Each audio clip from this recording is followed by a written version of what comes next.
कीमती सी चीज आपको दे रहे हैं गुरु पूर्णिमा के अवसर पर, बहुत कीमती सी चीज दे रहे हैं। प्रैक्टिकल जरूर करना कि सियोर वाला महाराज झूठ तो नहीं बोल दिया।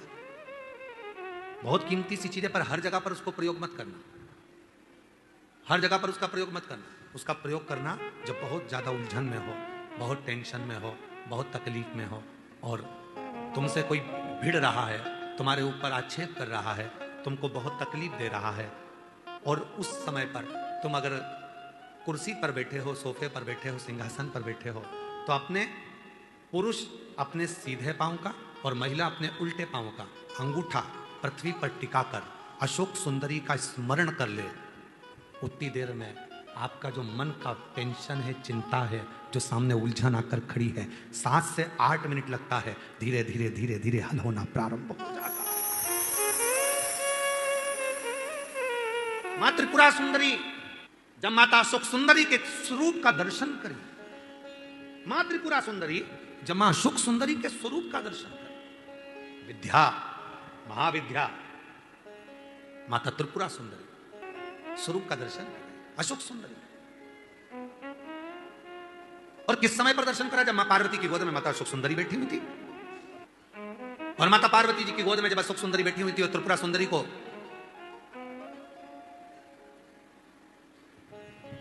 मां जगतजननी जगदम्बा अम्बा ने अब उस विद्या को स्मरण किया, और माता त्रिपुरा सुंदरी ने जब अशोक सुंदरी का दर्शन किया, देखा, देखकर क्या दूं मैं इस मातृ शक्ति की गोद में जो बैठी है उसको क्या दिया जाए?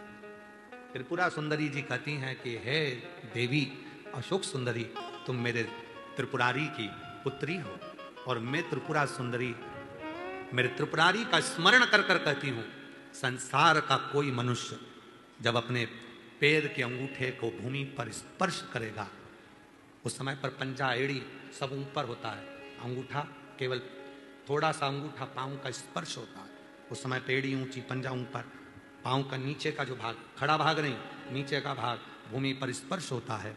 और उस समय पर जो अशोक सुंदरी तुम्हारे नाम का स्मरण करेगा और जो उस स्मरण में पाएगा, त्रिपुरा सुंदरी कहती है मैं स्वयं त्रिपुरा सुंदरी उसकी उलझनों को समाप्त कर कर उसके जीवन को खुशियों से भर।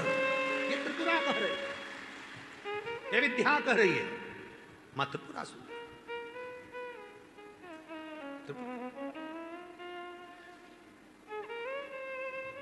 कितना कितना महाराज आप लोगों से निवेदन करें, बहुत विनय। शरीर में रोग आ गया ना, अजान दो, बीमारी, वो बहन से मिलो जिस बहन को सारे डॉक्टरों ने कैंसर कह दिया, शरीर में कैंसर फैल गया, कीमो तक लगवा लिए, डॉक्टर कहा कीमो तक लगवाए, दवाइयां ली, कीमो करवाए, और कितने 7-8 कीमो करवा लिए, तब भी फिर डॉक्टर ने कह दिया 6 महीने की मेहमान। कीमो हो गए, इलाज हो गया, वो अभी आई थी, कीमो हो गए, इलाज हो गया, और फिर डॉक्टर ने कह दिया 6 महीने की मेहमान है, घर ले जाओ।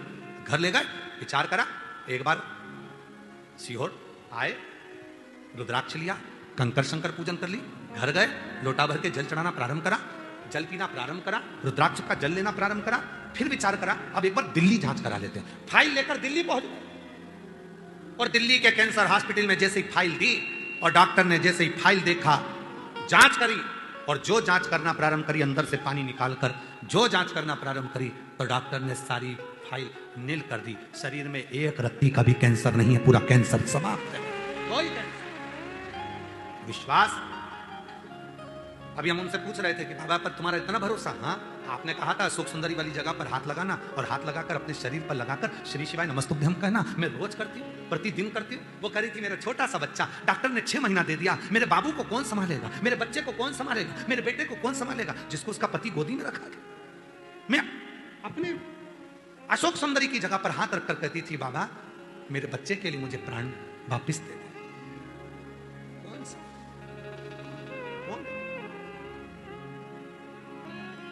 महाराज वो तो आज का समय हो गया जो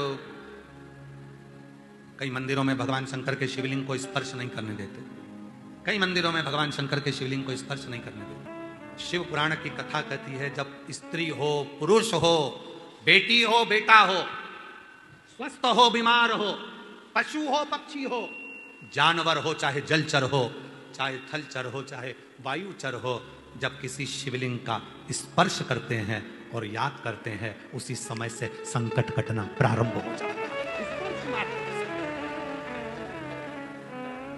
स्पर्श, मात्र स्पर्श। क्यों करा जाता है पूर्णिमा का व्रत? पूर्णिमा का व्रत करने का कारण क्या है बताइए? आप इतने सालों से कर रही हो, कई माताएं कर रही होंगी पूर्णिमा का व्रत। एक समय फलाहार करती हैं, एक समय भोजन करती हैं। भोजन में खीर का होना जरूरी होता है पूर्णिमा के व्रत में। दूध की सामग्री होना जरूरी होती है पूर्णिमा के व्रत में। 12 महीने की पूर्णिमा करो, मना नहीं है। और पूर्णिमा उठाने का भी समय होता है चैत्री। चैत्र के महीने की जो पूर्णिमा होती है, चैत्री पूर्णिमा पहली पूर्णिमा मानी जाती है, इसलिए चैत्री पूर्णिमा को सिद्ध पूर्णिमा कहते हैं। कार्य सिद्धात्री पूर्णिमा कहते हैं, सिद्ध करने वाले। मनोरथी पूर्णिमा कहते हैं।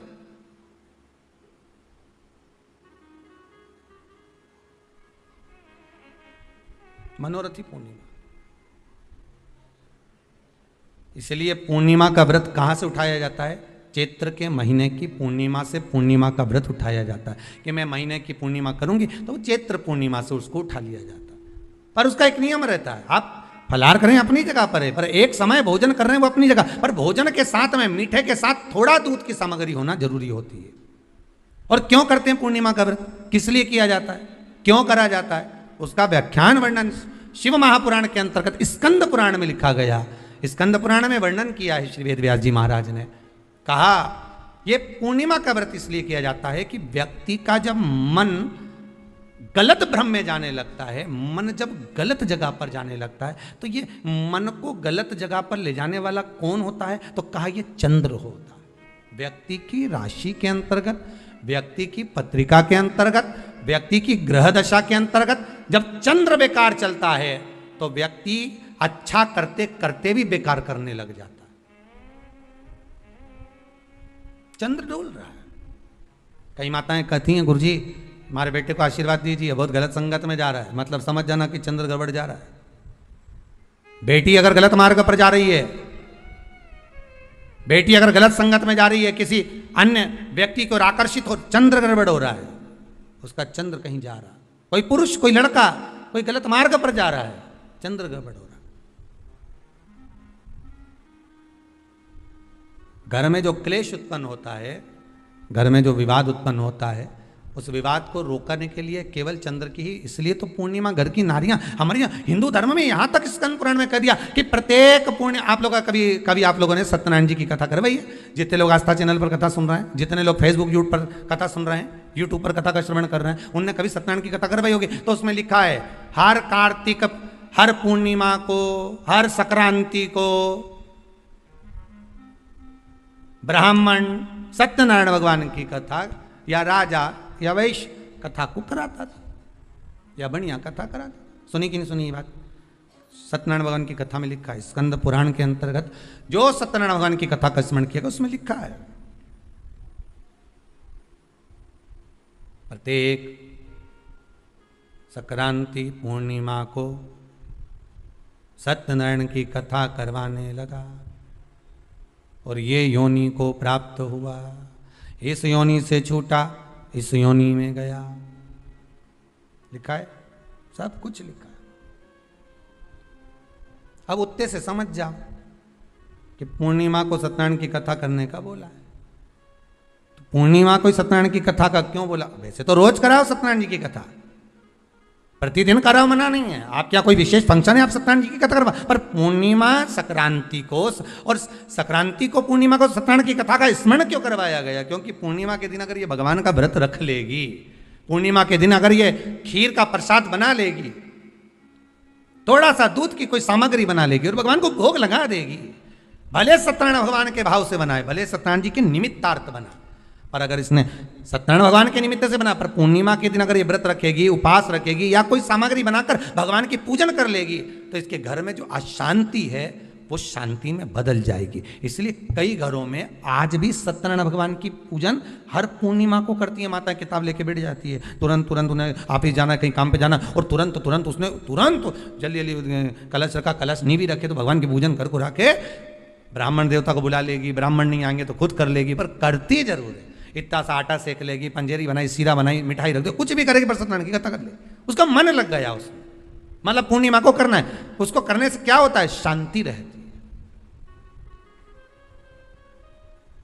शीतलता रहती है। जिसके घर में हर महीने की पूर्णिमा को खीर बनती हो, ध्यान दीजिएगा, बहुत सुंदर संवाद चल रहा है, बहुत ध्यान देने वाली बात है। प्रत्येक महीने की पूर्णिमा को जिसके घर में दूध की सामग्री बनती हो, दूध की सामग्री तैयार होती हो, खीर प्रसाद तैयार होता हो, उसके घर में कभी क्लेश नहीं हो सकता। चाहे सास बहू एक दूसरे के सामने वो कहे ना, वो सांप और नेवले की लड़ाई क्यों ना, फिर भी शांति हो जाती है। पर प्रत्येक महीने की पूर्णिमा होना चाहिए। ये नहीं कि तुमने एक महीने की पूर्णिमा पे बना लिया और दूसरे महीने की पूर्णिमा को गायब कर दिया। फिर किसी ने कह दिया आज चूरमा तो बन रहा है, दाल बाटी तो बन रही है चूरमे के साथ में, लड्डू बन रहे हैं, तो काहे को खीर बना रही हो? तो तुमने अब वो खीर प्रसाद। गणेश पुराण में आता है कि शमी वृक्ष की पत्ती को जब कोई नारी, पुरुष, बच्चा, बूढ़ा, जवान उस शमी के पत्ते को बेलपत्र के साथ लेकर जब शिवालय तक जाता है, जितनी देर तक वो शमी का पत्ता उसके हाथ में रहता है, जितनी देर तक शमी का पत्र उसके घर में रहता है, जितनी देर तक शमी का पत्र उसके स्पर्श में रहता है, उतने उतने शरीर के रोग, दुख, ताप काट देता है और उसे अलग से बल प्रदान कर देता है। शमी पत्र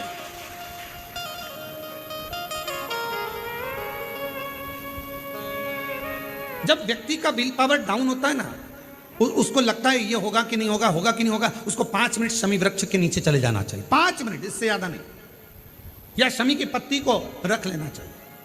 पहले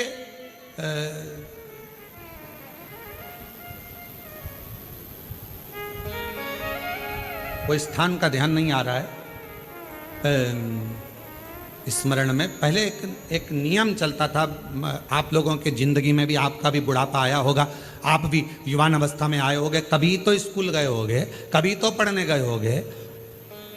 सबसे पहले अगर हमारे विद्याध्ययन को निकालेंगे तो हमारे यहाँ एक नियम चलता था कि शमी की पत्ती को किताब के अंदर उसको विद्या के रूप में रख लिया जाता था। बाद में ये नई नई डिजाइन की पत्ती आ गई तो विद्या का पेड़ पैदा कर दिया इनने। अब वो विद्या का पेड़ पैदा कर दिया तो विद्या को रखने लगे। विद्या की पत्ती को लोग शमी की पत्ती समझने लगे, क्योंकि उसमें भी ऐसी पत्तियां निकली रहती है और शमी की पत्ती भी ऐसी ऐसी निकली रहती है। तो पहले नियम था कि किताब के अंदर शमी की पत्ती को रख लेते थे और कहते थे इसमें विद्या है, इसमें विद्या है। विद्या का मतलब क्या? उसको बल मिलता था, एनर्जी मिलती थी। एग्जाम में बैठा, कंपटीशन एग्जाम में बैठा, जब वो कोई इंटरव्यू देने के लिए बैठा या टेस्ट देने के लिए बच्चा बैठा तो वह खुश होता था, मेरी किताब में शमी, मेरे किताब में विद्या रखी है। विद्या से मतलब आज के जमाने में लोग विद्या का पेड़ की पत्ती रख लेते हैं, पर रखते क्या थे?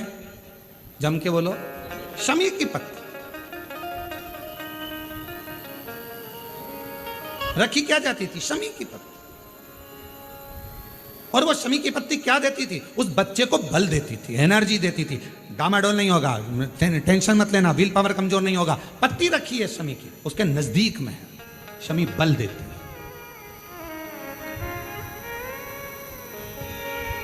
जो ये ऑनलाइन कथा चल रही है, ये शमी मंदार शिव महापुराण की कथा चल रही है, शमी कथा।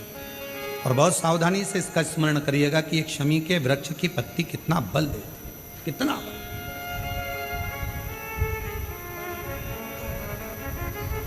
शायद आप लोगों में भी कोई ना कोई तो ऐसा होगा जिसने बचपन में विद्या की पत्ती रखी होगी। वो विद्या की पत्ती बाद में आई होगी, पहले थी वो शमी की पत्ती। कौन कौन ने रखी? जरा हमने तो रखी, हमने भी रखी। वो पत्ती तोड़ कर रख लेते थे, उसमें विद्या बढ़ेगी, विद्या बढ़ेगी। विद्या बढ़े मतलब बल बढ़ेगा, अपने अंदर एनर्जी आ, बल। अब उसको लोग, आजकल विद्या की पत्ती अलग से आने लगी तो लोग उसको विद्या की पत्ती तोड़ने लगे, नहीं तो रखते थे वो शमी की। और मैंने तेरे ही भरोसे बाबा, तेरे ही भरोसे हवा बिच उड़ती जावानी, बाबा डोर हटो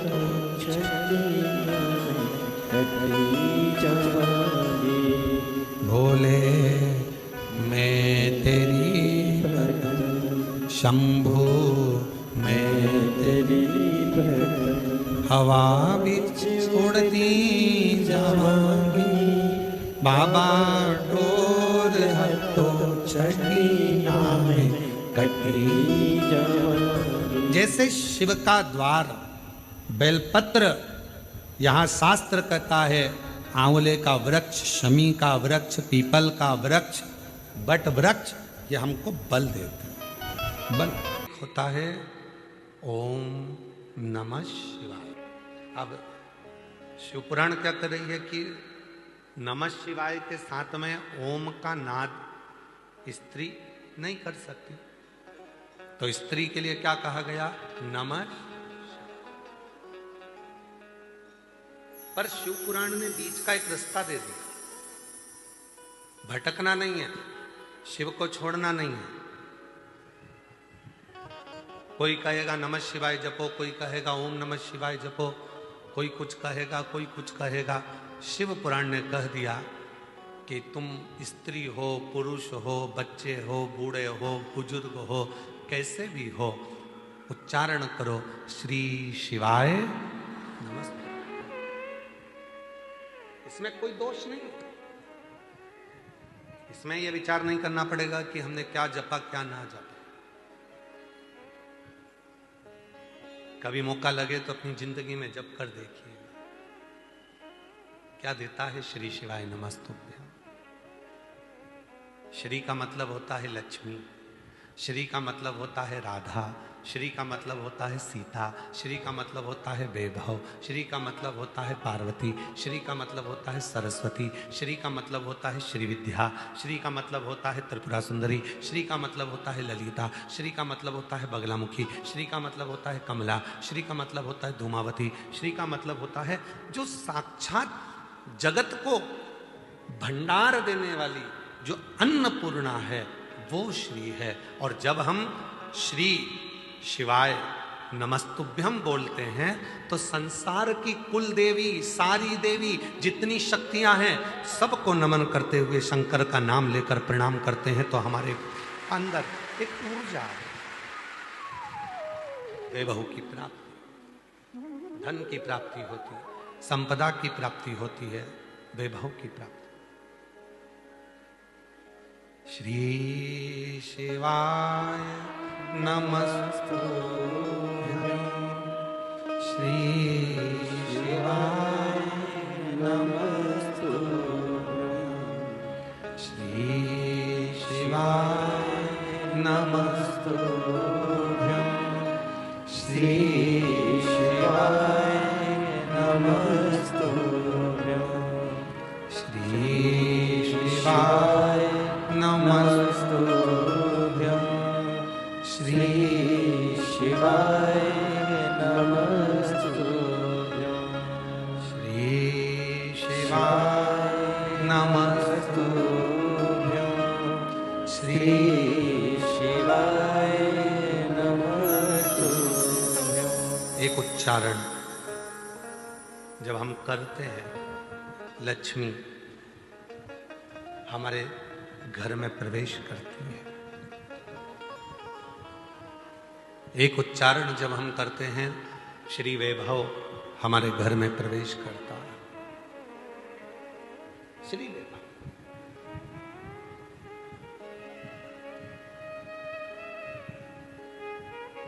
केवल कथा नहीं सुन के आई, शिव पर भरोसा कर कर आई, विश्वास कर कर आई। आज सवेरे एक माता जी कह रही थी, गुरुजी हम एक प्रवचन सुन रहे थे, उस प्रवचन में महाराज जी कह रहे थे कि अपने को खाने से पहले पति को खिलाना चाहिए।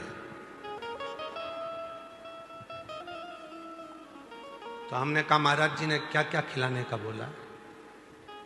तो कहा भोजन अपन करो, उससे पहले पति को कराओ। तो हमने कहा ये तो सत्य है, उसमें क्या दिक्कत, उसमें क्या तकलीफ है? तो कहा सास को पहले खिलाएं, ससुर को पहले खिलाएं कि पति को पहले खिलाएं? तो हमने कहा सबसे पहले घर में सास भी भोजन नहीं करेगी सबसे पहले घर का जो बुजुर्ग ससुर होता है, बूढ़ा बाप होता है, सबसे पहले भोजन उसको दीजिए। फिर आप अपनी सास को भी भोजन दोगी ना तो सास मना कर देगी, मुझे नहीं, पहले मेरे छोरे को लगा, बेटे को लगा, फिर मैं भोजन कर लूंगी। वो खुद कर।